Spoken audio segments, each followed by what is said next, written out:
First of all, open Snapchat, click a snap, now go to third option, click on it, now click on photo, third one, select any of the photo from camera roll and from memories like this one and adjust it according to your need.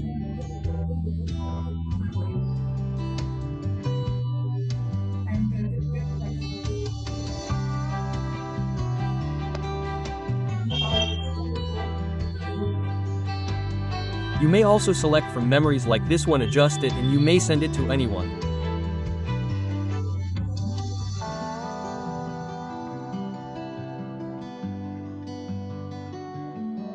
Let me show you. And done.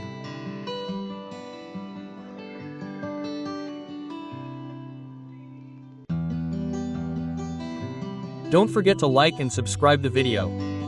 Thanks for watching.